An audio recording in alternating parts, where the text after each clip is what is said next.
السلام علیکم ورحمۃ اللہ وبرکاتہ۔ بسم اللہ الرحمن الرحیم۔ سامری کا بچڑا۔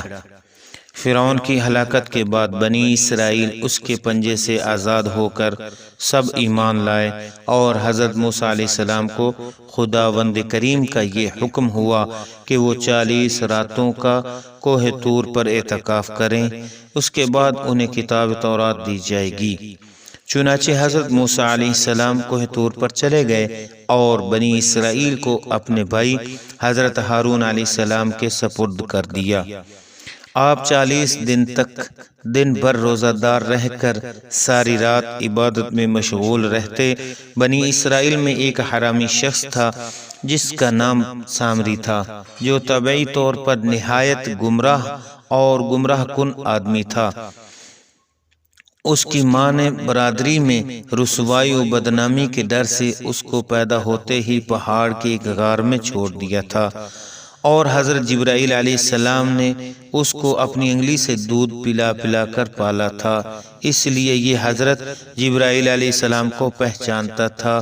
اس کا پورا نام موسیٰ سامری ہے، اور حضرت موسیٰ علیہ السلام کا نام بھی موسیٰ ہے۔ موسیٰ سامری کو حضرت جبرائیل علیہ السلام نے پالا تھا، اور حضرت موسیٰ علیہ السلام کی پرورش فرعون کے گھر ہوئی تھی، مگر خدا کی شان کے فرعون کے گھر پرورش پانے والے موسیٰ علیہ السلام کو تو خدا کے رسول ہوئے، اور جبرائیل علیہ السلام کا پالا ہوا موسیٰ سامری کافر ہوا، اور بنی اسرائیل کو گمراہ کر کے اس نے بچڑے کی پوجا کرائی۔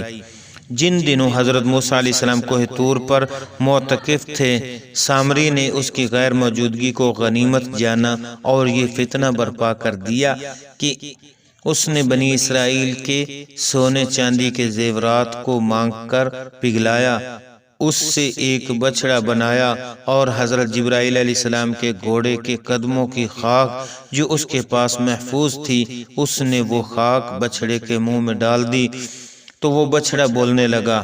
پھر سامری نے بنی اسرائیل سے یہ کہا کہ اے میری قوم، حضرت موسیٰ علیہ السلام کوہ طور پر خدا عز و جل کے دیدار کے لیے تشریف لے گئے ہیں، حالانکہ تمہارا خدا تو یہی بچڑا ہے، لہٰذا تم لوگ اس کی عبادت کرو۔ سامری کی اس تقریر سے بنی اسرائیل گمراہ ہو گئے، اور 12,000 آدمیوں کے سوا ساری قوم نے چاندی سونے کے بچڑے کو بولتا دیکھ کر اس کو خدا مان لیا، اور اس کے آگے سرب سجود ہو کر اس بچڑے کو پوجنے لگے۔